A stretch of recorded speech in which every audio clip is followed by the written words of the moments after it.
Ada seorang ulama namanya Ibrahim Al-Asom. Kalau pernah dengar. Beliau disebut Al-Asom itu karena emang beliau orang yang sangat terjaga. Ibrahim Al-Asom ini ulama miskin pengen haji. Setiap ada orang yang berangkat haji, beliau kayak ngucapin selamat gitu, terus melepaskan.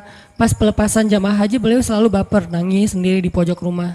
Dilihat sama putrinya, duh kayaknya ayah pengen banget haji nih tapi gak cukup nafkah.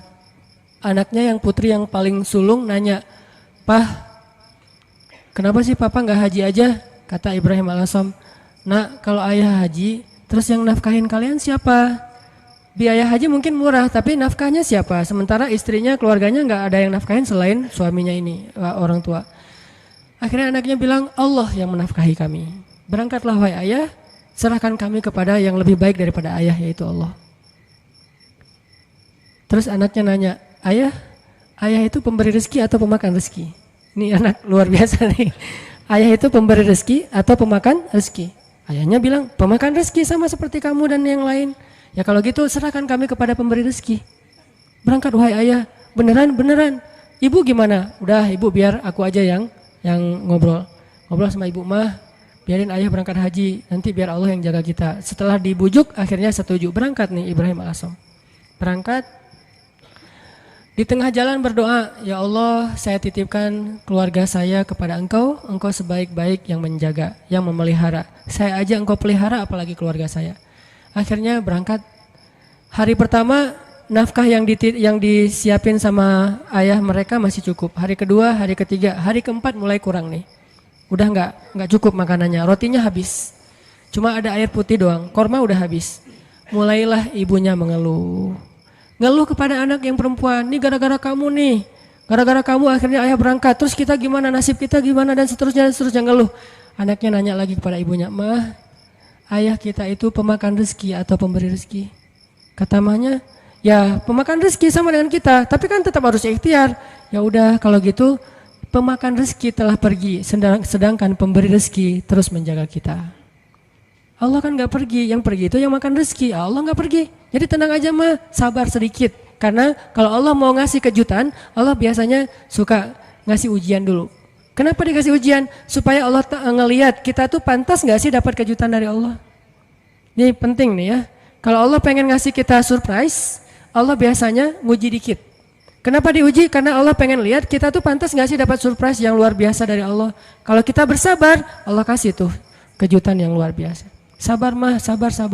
Gak lama kemudian lewatlah satu rombongan dari raja. Rombongan pangerannya lewat berburu kehabisan air. Akhirnya ada satu pengawal datang ke rumah Ibrahim Al-Asom, ngetuk pintu minta tolong diberikan air. "Assalamualaikum." "Waalaikumsalam. Saya rombongan pangeran, kita kekurangan air, boleh minta air dari sumur kalian?" Kata istrinya, "Boleh, silakan ambil aja sesukanya." Air berlimpah, akhirnya ngambil, dibawa ke pangeran. Sampai di rombongan pangeran ini mereka minum, airnya manis. Nggak seperti air sumur yang lain, kayak dikasih gula gitu, manis banget airnya. Ini air kok manis? Akhirnya pangerannya heran, "Nih kamu dapat dari sumur mana sih kok airnya kok rasanya manis dan segar gitu?" Kayak es teh manis lah pokoknya ya, airnya manis, segar, habis makan warung Padang kan es teh. Akhirnya mereka balik ke rumah itu, tanya, "Ini rumah siapa?" "Ini rumah Ibrahim Al-Asom." "Oh, Ibrahim Al-Asom selebgram itu gitu." Kan terkenal Ibrahim Al-Asom waktu itu jadi selebgram, semua orang tahu, tapi nggak tahu wajahnya, cuma tahu namanya, nama besar lah ya. "Oh, Ibrahim Al-Asom ulama besar itu ahli tasawuf." Ya, seperti yang orang-orang sering ngomong-ngomong. "Oh, kalau gitu kami merasa terhormat bisa minum air yang berkah dari rumahnya Ibrahim Al-Asom." "Wah, ibu kemana?" "Ibrahim Al-Asom lagi berangkat haji." "Apa yang kalian butuhkan?" "Allah yang mencukupkan segala kebutuhan kami." Kan harga diri ya, nggak mau mengemis. Akhirnya pangeran ini ngomong ke semua menteri, "Keluarkan semua barang-barang berharga kalian, serahkan kepada keluarga Ibrahim Al-Asom sebagai bentuk terima kasih karena udah nolong kita ngasih air." Akhirnya mereka ngasih emas segala macam berpeti-peti gitu, taruh di rumah Ibrahim Al-Asom dan mereka melanjutkan perjalanan. Setelah mereka pergi, anak perempuan ini bilang lagi, "Mah, ayah itu pemakan rezeki atau pemberi rezeki?" "Wah, pemakan rezeki." Allah yang semangat sekarang. Mamanya udah semakin yakin. Ayahnya pulang, harta itu belum habis. Selama beberapa tahun mereka bisa makan tanpa harus bersusah payah. Nah ini artinya tingkat keyakinan kepada Allah itu setelah ikhtiar pastinya memberi kita kejutan-kejutan yang kita nggak pernah bisa ngebayangin. Nah dalam hidup kita kadang-kadang harus berani bertaruh karena Allah. Kan kita sering gambling karena manusia kan? Kita gambling ngutang ke satu perusahaan yang nanti bayarnya lebih mahal, lebih bertambah. Kita ngutang 10 juta, bayarnya jadi 13 juta. Kita gambling, ketutup lah. Orang saya nanti untungnya sekian-sekian. Gambling kan? Kenapa kita berani gambling kepada makhluk yang bahkan tidak ada niat baik untuk menolong kita? Tetapi kita tidak berani gambling kepada Allah yang bahkan berjanji pasti akan menolong kita selama kita di jalannya. Kenapa nggak berani gambling kepada Allah? Nikah tunggu mapan dulu. Kenapa nggak gambling aja? Nikah nanti Allah mapankan. Bukankah janji Allah gitu? Kalau mereka fakir, kalau mereka fukoro, kalau mereka nggak punya makan, Allah yang akan memberi makan. Kan beres. Jadi datang ke calon mertua, Pak, saya pengen melamar anak Bapak. Udah punya kerja apa? Belum, Pak. Terus gimana memberi makanan anak saya? Allah yang memberikan makanan. Dan ngomongnya jangan ragu-ragu, yakin. Allah Pak, Bapak mau saya sebutin hadis-hadisnya. Siapin aja buku hadisnya beberapa lembar ya. Silakan Bapak boleh dibaca-baca pas waktu senggang. Mungkin waktu itu nggak langsung diterima. Hidayah orang kan bertahap ya. Waktu itu minimal dia udah ngerti dulu. Hari seminggu kemudian setelah dia baca hadis-hadis akhirnya dia nelpon untuk ngomong lagi minta hadis yang lain. Tapi nggak nerima-nerima gitu. Cuma pengen belajar agama doang. Intinya teman-teman yakin sama Allah, bukan nunggu mapan baru nikah Allah mapankan. Nunggu punya bekal baru berangkat ke luar negeri ke Mesir, berangkat dulu nanti Allah kasih bekal. Toh itu yang sering saya jelasin yang kalau di YouTube kan namanya tuh gimana saya berangkat ke Mesir nggak bawa bekal. Ikhtiar udah mentok dan mentok-mentoknya cuma dapat $1.000, udah mentok banget tuh. Tabungan dikuras, kemudian ikut beberapa perlombaan supaya dapat hadiah. Memang waktu itu saya nggak ikhlas, pengen juara supaya dapat hadiah, dapat 500.000, dapat 1 juta. Wah bisa dikumpulin $1.000, habis bayar tiket sama travel, nggak ada uang sisa sama sekali, Rp1 juga nggak. Kan ikhtiarnya udah mentok nih. Apakah doa pernah mentok? Doa itu nggak ada mentoknya, ada aja terus. Ya udah ya Allah, saya udah ikhtiar, dapatnya cuma $1.000, sisanya pasti banyak, cuman ada di sisi Allah, bukan di sisi saya. Ada banyak, cuman di sisi Allah. Allah ghaniyun, Allah maha kaya. Wa ma indallahi khair, dan apa yang ada di sisi Allah pasti lebih baik daripada yang di sisi kita. Allah ngasihnya pas kita butuh. Sekarang saya kan belum butuh, butuhnya buat bayar travel. Ya udah Allah bayarin dulu buat travel. Kalau buat makan nanti ngasihnya pas mau makan, jangan sekarang. Kita kan sering yakinnya kalau udah ada di tangan kita, bukan di tangan Allah, dan itulah derajat keyakinan kita. Makanya yang terjadi keajaiban dalam hidup kita itu ya gitu-gitu aja. Kita yakin apa yang ada di tangan kita, bukan yakin apa yang ada di tangan Allah.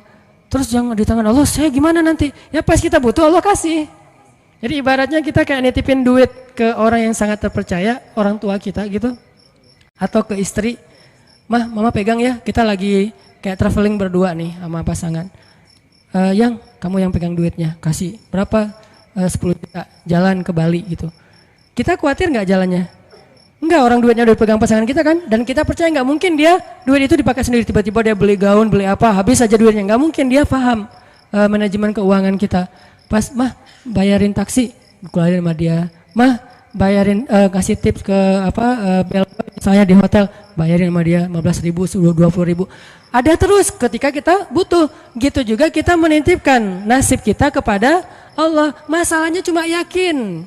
Bukan ada apa enggak, adanya pasti, yakin enggak, itu doang masalahnya. Sama kayak kita nitip ke pasangan tadi, ada duitnya, yakin enggak bahwa duit itu nanti akan dikasih pas kita butuh? Yakin. Berarti ke Allah juga harusnya kayak gitu. Bukan enggak ada duitnya, bukan enggak ada hartanya, bukan enggak ada kebaikan dan anugerah itu. Ada banget. Cuman yakin enggak kita Allah sebaik-baik yang memelihara? Berangkat ke Mesir, butuh makan, baru Allah kasih buat makan. Butuh bayar kos-kosan awalnya 3 bulan pertama, baru Allah kasih buat kos-kosan. Butuh, setiap butuh Allah kasih. Toh selama saya di Mesir, saya nggak pernah tuh ngerasa kurang dari kebutuhan saya, walaupun nggak megang lebih, tapi nggak pernah merasa kurang. Sama kan? Apa bedanya dengan orang yang megang lebih? Nih ya, ada dua orang nih. Yang satu pegang duit banyak, tapi yang dibelanjakan segitu-gitu aja. Yang satu nggak pegang duit banyak, tapi yang dibelanjakan juga sama dengan yang pegang duit banyak. Bedanya apa? Cuman beda tenang doang ya. Yang satu tenang karena megang duit banyak, yang satu nggak tenang karena nggak megang duit kan? Cuma beda itu doang. Padahal yang dibelanjain sama. Kalau nggak punya duit nanti mau beli sesuatu yang mahal gimana? Ya berdoa aja minta yang mahal. Ya Allah, pengennya sih Alphard, duit nggak ada. Kita kan baru berani milih barang mahal kalau kita punya duit banyak kan? Kenapa nggak berdoa yang mahal walaupun kita nggak punya duit? Di situ belajar iman, belajar yakin sama Allah, belajar la ilaha illallah. Saya dulu pas mau beli rumah, memangnya saya punya duit? Yang saya juga cerita tuh, duitnya berapa? Cuma 30 juta. Rumah yang dicari 300 juta. Rumah yang didapat 700 juta. Coba gimana tuh? Logikanya nggak masuk, tapi yakin aja sama Allah. Jalan aja tuh, jalan-jalan, azan asar. Allahu Akbar, Allahu Akbar. Allah Maha Besar. Masuk ke masjid, sholat. Nggak kepikiran juga habis sholat dapat rumah. Kalau kepikiran mungkin nggak dapat kan? Kepikirannya Allah yang panggil. Nih bos manggil nih. Nggak boleh ditunda-tunda kan? Bos yang manggil, datang. Sholat. Habis sholat ketemu jemaah, Ustadz lagi ngapain? Enggak, lagi jalan-jalan, senyum-senyum malu gitu. Jalan-jalan kok jauh-jauh ke sini, daerah Cimahi pelosok gitu. Enggak, lagi nyari rumah Pak. Wah kebetulan Ustadz saya juga lagi jual rumah 700 juta, ada yang minta saya nggak lepas. Senyum aja. 700 nggak dilepas, apalagi 300. Enggak Pak, saya nyari-nyari yang kecil-kecil aja, yang 2 kamar buat saya sama anak. Oh udah Ustadz lihat aja dulu, siapa tahu berubah pikiran. Enggak apa-apa, makasih gitu. Pulang nih, malam dia telepon lagi, Ustadz please besok datang ya. Ini benar ya kata Nabi, kalau kita nggak mencari dunia, dunia tuh ngejar-ngejar kayak memelas gitu, begging ke kita tuh. Bayangin dunia begging. Please Ustadz datang, please Ustadz ambil saya, kata si rumah teh. Rumahnya minta begging ke saya supaya saya tinggal di situ. Ya saya mah orangnya biasa-biasa aja. Karena nggak yakin kalau itu bisa gitu ya. Ya udah karena menghargai dia datang besoknya, bukan untuk ngelihat rumah, menghargai orang yang meminta. Datang pas ngelihat garasinya muat 3 mobil, makin nggak mungkin. Ada kolam renang anak, makin nggak mungkin. Kamarnya 10, wah nggak mungkin. Gimana Ustadz, kata dia, rumahnya besar ya Pak. Gitu doang basa-basi. Gimana Ustadz, tertarik? Ya siapa nggak tertarik rumah kayak gini, tapi saya nggak nyari yang kayak gini-gini Pak, males ngerawatnya, nyapunya susah gitu. Alasan gitu. Udah Ustadz sanggupnya berapa? Saya nyarinya yang 300 juta sih Pak. Udah ambil aja Ustadz. 300 juta langsung ambil. Saya baru bilang cuman duitnya 30 juta. Mungkin dia nggak enak juga mau ngomong, Ustadz ngomong dari tadi kayak gitu ya. Saya duitnya cuma 30 juta Pak, boleh nggak saya cari dulu cicilan kemana gitu. Saya lagi nyari-nyari yang finance cari untuk cicil. Udah Ustadz nggak usah gitu-gitu, ribet. Udah nyicil ke saya aja kalau Ustadz ada duit. Berapa lama nih? Ya terserah Ustadz. Mau setahun, 2 tahun, 10 tahun terserah Ustadz deh. Alhamdulillah sampai setahun lunas. Allah kasih rezeki. Yang tadinya kita tuh nggak punya rezeki sebanyak itu untuk bisa ngelunasin hutang besar, tapi begitu Allah kasih kesempatan, bukan sengaja mau berhutang, Allah mudahkan, ya udah. Akhirnya ada aja jalan. Saya usaha awalnya jual beli pulsa gitu kan, ada 60 cabang pulsa dulu di Bandung, belum ada Indomaret, Alfamart. Terus mulai naik lagi jual beli mobil bekas, mulai naik lagi main di properti sedikit-sedikit, nggak banyak, nggak gede sih. Tapi di situ Allah ternyata benar ya, kalau kita mintanya ke Allah, Allah Maha Kaya, bisa ngasih lebih dari yang bisa dikasih oleh manusia. Kalau minta ke manusia, minta banyak-banyak amat sih, kan gitu kan ya. Minta ke perusahaan finance, pasti dia minta jaminan. Jaminannya dia akan ngasih maksimal setengah dari harga anggunan yang kita gadaikan. Itu artinya kita selama ini belum bisa tenang, belum bisa tumakninah kalau belum ngelihat materi itu di kantong kita, di saldo kita. Seolah-olah kalau itu di tangan Allah nggak ada. Itu masalah kita. Masalah kita di situ teman-teman. Seolah-olah kalau masih di tangan Allah itu belum ada. Padahal di tangan Allah itu lebih ada daripada di tangan kita. Kenapa? Di tangan Allah itu nggak akan raib. Nggak ada yang bisa nyolong di tangan Allah. Di tangan kita banyak yang bisa nyolong. Di tangan Allah itu nggak mungkin diambil orang, dicopet, dijamret, nggak mungkin. Di tangan kita gampang banget dijamret. Di tangan Allah nggak mungkin salah ngitung, di tangan kita gampang salah ngitung. Di tangan Allah nggak mungkin mubazir, sia-sia, salah penggunaan. Di tangan kita mungkin banget salah digunain. Akhirnya mubazir, sia-sia. Artinya apa yang di tangan Allah khair. Wa ma indallahi khair, benar-benar lebih baik. Cuman Allah kenapa nggak nunjukin fisiknya? Karena Allah nggak pengen kita melihat itu dengan mata kita. Allah pengen kita melihat itu dengan hati dan iman kita. Jadi yang bisa mendapatkan apa yang di tangan Allah itu hanya orang yang bisa ngelihatnya dengan iman dan hatinya, bukan dengan matanya. Kalau kita cuma ngandelin mata terus menerus, berarti yang kita akan alami dalam hidup itu hanya yang terlihat saja. Yang tadi saya bilang logis dan ilmiah, dan itu nggak ajaib. Walaupun itu juga hal-hal aja sih, baik-baik aja buat kita. Tapi kan kita pengen naik level lebih baik, lebih enjoy lagi dengan hidup. Berarti kita harus belajar menggunakan mata batin. Dan mata batin ini adalah iman, mata batin ini basiroh, mata batin ini adalah tazkiyatun nufus, mata batin ini adalah al-qalb, hatinya. Al-fiqhu fiqhul qalb. Pemahamannya bukan pemahaman pikiran, pemahamannya fiqhul qalb, fiqhul qulub, difahami dengan hati. Itu teman-teman dalam segala urusan, mau kerjaan, mau skripsi, mau kuliah, mau jodoh, mau apapun, gunakan bukan hanya mata fisik kita untuk melihat kayak nggak ada tanda-tandanya nih. Mungkin di sini nggak kelihatan, tapi di sini Allah yang mendatangkan. Tiba-tiba ada keajaiban terjadi dalam kehidupan kita. Dan saya sering ngalamin yang kayak gitu-gitu tuh sering banget. Termasuk ketika dapat musibah. Kalau kita tahu bahwa kalau kita dapat musibah dan kita ridho, bukan ikhlas ya. Kalau ikhlas kan ibadah. Kalau musibah namanya ridho. Walaupun orang Indonesia suka bilang yang ikhlas ya, bukan yang ikhlas, yang ridho ya gitu. Kalau kita ridho dengan satu musibah lalu kita serahin sama Allah, Allah tuh gantiin yang lebih banyak loh. Masalahnya kita nggak yakin. Dapat musibah langsung panik, langsung putus asa. Harusnya pas dapat musibah tetap kita ikhtiar untuk menyelesaikan masalah kita, mencari jalan keluar, mengambil kembali hak kita. Tapi itu jangan sampai mengalahkan porsi kita meminta kepada Allah gantinya yang lebih baik. Begitu dapat musibah, ini bukan cuma antara kita dengan orang, tapi antara kita dengan Allah. Ya udah, kalau lo curang sama gua, ya Allah beri saya yang lebih baik daripada yang sudah hilang dari saya. Allahumma ajurni fi musibati wa khlufli khairam minha. Langsung Allah ganti. Dan itu janji Rasul. Mana pernah Rasulullah berdusta? Tidaklah orang berdoa dengan doa itu ketika musibah, kecuali Allah akan memberikan gantinya yang lebih baik untuk dia. Tapi kita harus benar-benar yakin dan bijaksana. Maksud bijaksana di sini, jangan mendikte Allah harus seperti yang kita pengenin. Kadang Allah ngasih yang lebih baik, nggak mungkin yang lebih kurang. Minimal sama atau lebih baik, nggak mungkin kurang dari itu. Doa, saya pernah mobil saya diserempet orang, terus orangnya pergi. Saya ini ternyata untuk benerin mobil yang keserempet itu 1,5 juta. Langsung doa waktu itu juga, pas lagi kena musibah, jangan tunggu marah dulu beberapa hari baru doa. Saat itu juga, Allahumma ajurni fi musibati wa khluf li khairan minha. Orangnya udah nggak ketahuan di mana, nggak bisa ngejar lagi. Tapi saya udah rugi 1,5 juta.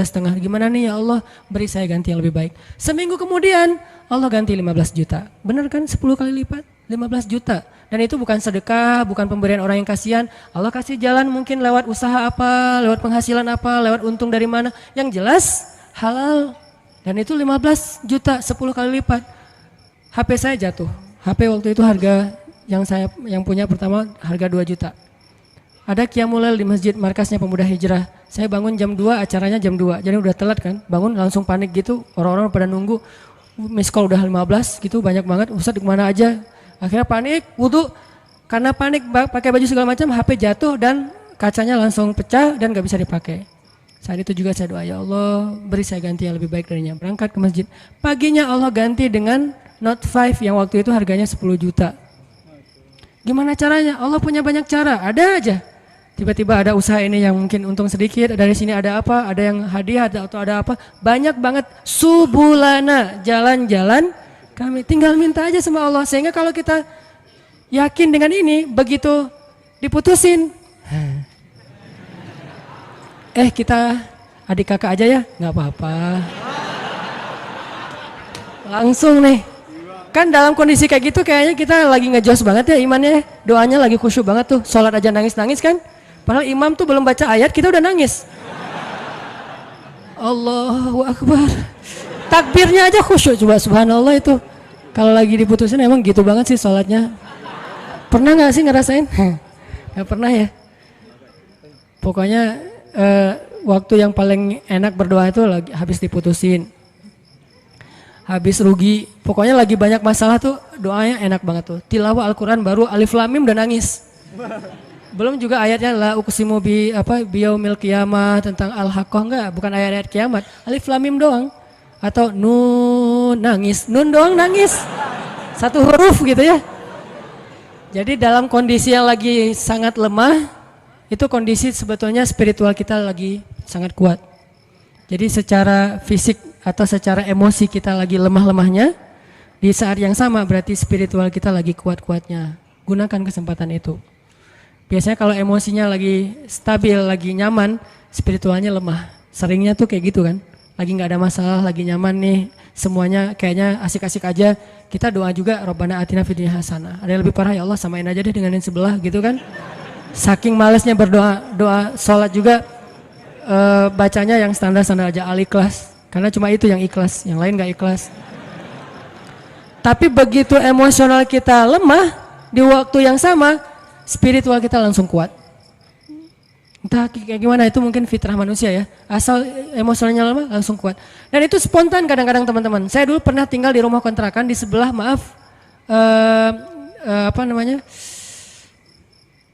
lokalisasi. Jadi di sebelah rumah saya itu ada kayak asrama kayak gituan, kupu-kupu senja. Saya persis di sebelah rumahnya di Bandung tuh, namanya Jalan Saninten. Kan ada Saritem, ada beberapa kan, nih ada Saninten juga. Saya tinggal di sebelahnya. Kalau malam pokoknya kita sering dengar banyak hal-hal aneh aja di sebelah. Kalau saya mau ke masjid, saya sengaja ke masjid itu pakai jubah, pakai sorban, gitu ya. Terus janggut digini-giniin, padahal nggak panjang, tapi digini-giniin. Jalan depan cewek-cewek itu sore kan mereka udah pada duduk, udah selesai dandan, udah wangi kan, duduk depan gang tuh. Saya jalan, Assalamualaikum, Waalaikumsalam. Lewat. Kadang-kadang kalau malam mereka nggak kenal saya lagi lewat pakai motor gitu, langsung disamperin, om gini. Saya tinggal di situ. Oh ya maaf om, saya balik panggilin. Suka dipanggil-panggil gitu. Orang saya tinggalnya di situ. Pas anak udah agak gede, saya khawatir anak jadi nggak sehat dengan lingkungan itu, baru pindah. Tadi mau cerita apa ya? Hah?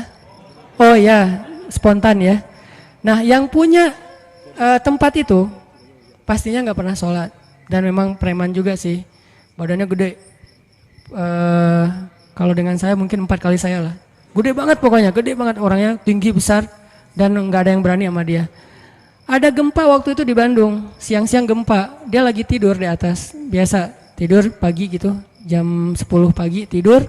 Pas gempa dia langsung loncat ke bawah, Allahu Akbar, Allahu Akbar. Saya kira ada demo apa gitu, dia takbir sendiri. Allahu Akbar, takbir, coba bayangin. Berarti kan spontanitas fitrah manusia itu ketika emosionalnya terganggu, spiritualnya naik kan. Dan itu kesempatan kita untuk kembali ke Allah banget tuh. Karena untuk dapetin spiritual yang sengejos itu, kalau normal susah, kita harus benar-benar ikhtiar. Tapi kalau lagi emosional kita drop, di sisi yang lain, sisi baiknya Allah langsung naikin spiritual kita. Tapi kalau kita abaikan, dua-duanya drop, habis kita. Jangan abaikan. Dia langsung takbir, Allahu Akbar, Allahu Akbar. Saya gempa, keluar semuanya dari rumah, takut runtuh. Pas udah beres gempa, ketawa-ketawa lagi gitu pada ngobrol. Itu terjadi. Dan keluarga saya juga ada yang kejadian pas tsunami dulu di Aceh, kan saya dari Aceh. Tsunami di Aceh itu ada keluarga saya. Dia nggak sholat subuh. Pagi itu hari Ahad kan, tanggal 26 Desember 2014. 2014 mah diputusin sih. Enggak lah, udah lama. 2004 gitu ya. Nah, hari itu ada salah satu keluarga saya, dia nggak sholat subuh. Biasa, bukan waktu itu doang nggak sholat subuh, biasa dia nggak sholat subuh. Gempanya kalau nggak salah jam 9 apa jam 8, sejam kemudian tsunami. Pas tsunami dia tuh lari hilang, padahal orangnya itu sering berantem, pokoknya jagarnya di kampung lah sering berantem sama orang-orang di terminal. Tapi begitu tsunami dia lari duluan. Adiknya malah ikut lari sama dia, ditarik sama dia lari. Pas udah tengah jalan, ingat balik lagi ke rumah karena dia ingat ibu sama kakaknya ketinggalan. Dia pengen nyelamatin ibunya. Kenapa yang satu lari terbirit-birit hilang, yang satu lagi balik? Karena yang satu itu ngerasa banyak dosa. Kalau saya mati hari ini, habis saya nanti di akhirat nih. Dia nggak berani mati. Daripada saya mati tapi belum sholat subuh, lari dia tuh. Yang tadi sholat subuh balik lagi. Nah ini jujurnya ketika spiritual berbicara kan. Mungkin kalau spiritual kita nggak bicara, kita akan sombong ngerasa apaan sih akhirat, apaan sih tauhid, apaan sih agama, apaan. Tapi begitu ada masalah yang pertama kita sebut siapa selain ibu kita? Allah. Minimal oh my God, dan itu bentuk dari fitrah manusia bahwa dia masih mengakui Tuhan. Tinggal masalah Tuhan yang mana nih kan itu ya. Tapi masih mengakui Tuhan. Ketika fitrah dan spiritual kita bicara, harusnya kita dengar dan itulah ucapan yang paling benar. Kalau yang bicara itu emosi kita, belum tentu benar, dia subjektif. Tapi kalau yang ngomong itu fitrah, itu benar banget tuh.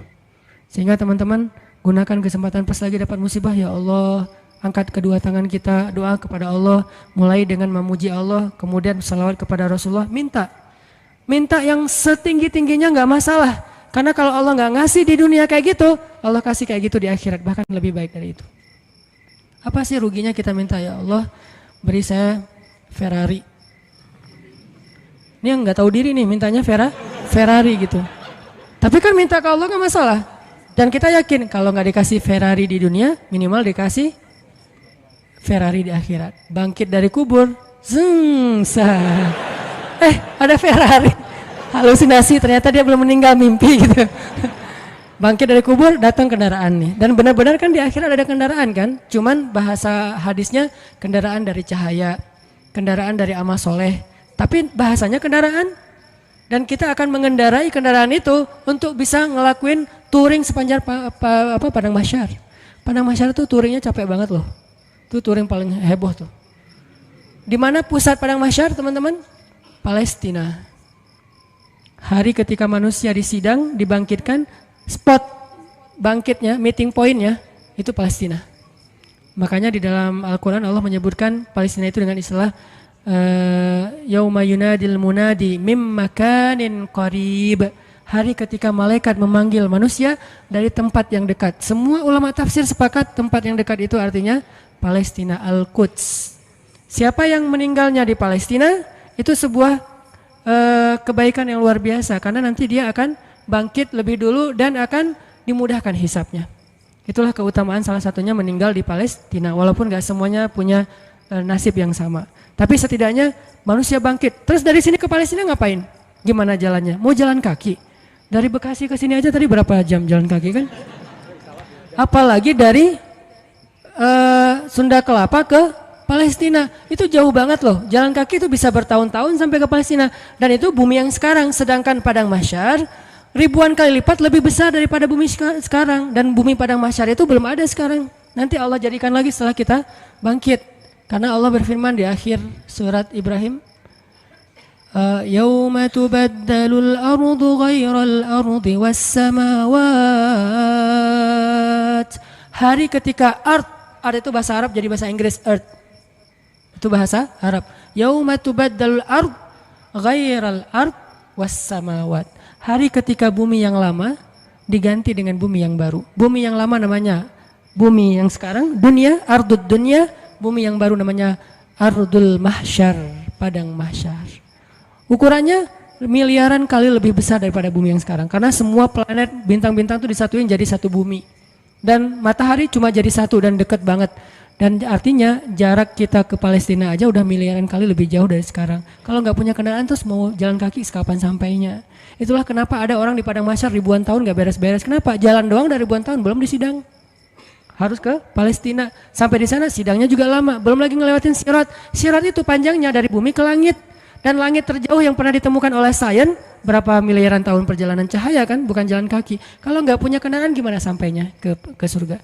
Jadi untuk bisa sampai ke surga aja teman-teman, nggak ada kendaraan, itu mungkin menghabiskan usia kita miliaran tahun loh, belum sampai ke surga. Terus gimana dong Ustadz? Kita harus punya banyak kendaraan dan kebaikan. Karena cuma itu yang bisa memudahkan perjalanan kita. Itu touring panjang banget. Jadi minta, ya Allah yang kecepatannya berapa ribu kekuatan kuda misalnya. Ferrari. Gimana cara dapetin Ferrari itu? Doa terus menerus. Kalau nggak dikasih di dunia, yakin dikasih di akhirat. Kalau saya mah mending milihnya di dunia mah yang biasa-biasa aja, di akhirat yang luar biasa. Kenapa? Yang biasa-biasa juga di dunia udah cukup buat kita. Tapi yang luar biasa di akhirat itu emang kita butuhin banget. Ya Allah, matanya besar, hidungnya mancung, alisnya bertaut. Jadi alisnya tuh nggak ada pemisah, nyatu gitu. Alisnya bertaut. Kalau perlu ditato gitu ya alisnya biar lurus. Alisnya bertaut ya Allah, atau kayak pedang gitu. Pedang ali bercabang.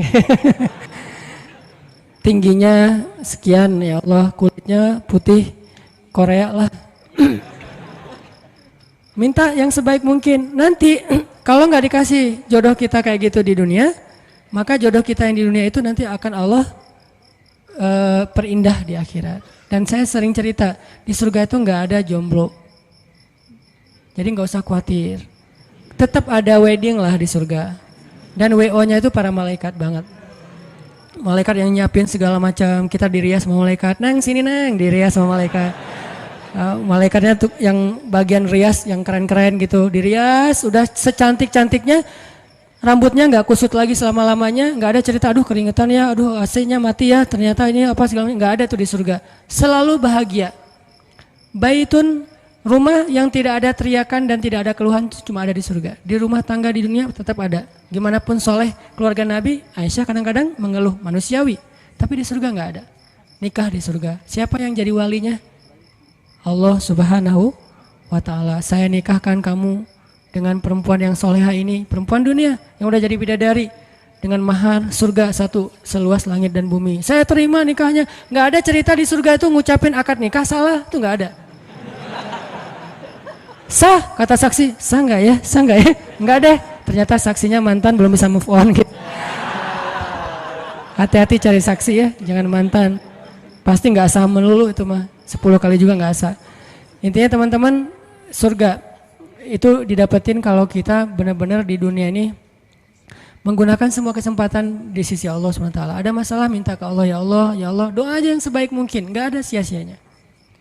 Itu beberapa kisah yang mudah-mudahan bisa booster semangat kita beramal soleh dan selalu hadir dalam majelis para ulama. Dengerin taklim itu bukan berdebat ya, bukan untuk kita menganggap diri kita paling benar, yang lain salah, kita masuk surga, yang lain neraka, kita petunjuk, yang lain sesat, bukan. Dengerin taklim tuh untuk apa? Ngecas iman kita masing-masing. Jadi kalau dengerin materi, oh ini teman gua banget nih, ini dia banget nih, ini istri banget nih, ini suami banget, enggak, ini saya banget. Saya sering banget tuh dengerin taklim yang kayaknya khotib itu kayak ngomongin saya tuh. Kan saya udah 2 tahun ini nggak khutbah Jumat, jarang banget khutbah Jumat, sengaja nggak ngambil jadwal khutbah karena saya pengen jadi yang mendengar. Kalau dulu setiap Jumat khutbah, kalau sekarang setiap Jumat pengen dengerin ceramah. Sering banget tuh pas dengar ceramah si khotib itu kayak kenal saya, padahal kita nggak kenal. Yang diomongin saya aja tuh. Ada orang begini-begini lah, saya tuh. Kalau kayak gini dia begini, dia ngomong dan segala macam, dia kadang-kadang membicarakan sesuatu yang dia tidak amalkan. Dah gua banget nih. Terus aja kayak diceramahin seolah-olah satu masjid itu isinya cuma saya sendiri, nggak ada yang lain. Kan kita sering kan kayak gitu ya. Kenapa? Allah yang menggerakkan lisan seorang ustadz, ulama untuk menasihati kita, sehingga nggak perlu kita, wah ini mirip teman saya nih, harusnya dia dengar ya, harusnya saya rekam ya, ini harusnya istri saya dengar nih, harusnya suami saya dengar. Jangan mencari nasihat untuk orang lain, carilah nasihat untuk diri kita sendiri. Kalau kita lagi ada masalah sama pasangan, nanti kalau udah ada pasangan maksudnya, kalau kita punya masalah sama pasangan ya, jangan pernah googling hadis-hadis pasangan. Suami googling istri-istri yang soleh hadis, search. Jangan, istri suami yang imam terbaik, search. Gak usah cari nasihat buat pasangan, carilah nasihat buat diri sendiri. Suami hadis-hadis suami yang penyabar, search. Ketemu nih, kita jadi semangat lagi. Oh berarti saya yang salah. Istri yang solehah hadis, search. Oh saya yang salah. Gitu harusnya, jangan disilang. Kalau disilang, semuanya saling menuntut dan saling menyalahkan. Kalau sesuai dengan masing-masing kapasitasnya, semuanya saling memperbaiki diri. Cari buat diri kita. Ikut taklim buat memperbaiki diri, bukan memperbaiki kelompok yang lain. Bukan memperbaiki orang lain, tapi memperbaiki diri kita sendiri. Itu aja, mudah-mudahan ini bisa jadi penyemangat. Saya mohon ampun kepada Allah jika ada yang salah. Mohon maaf jika ada yang keliru. Barakallahu li wa lakum.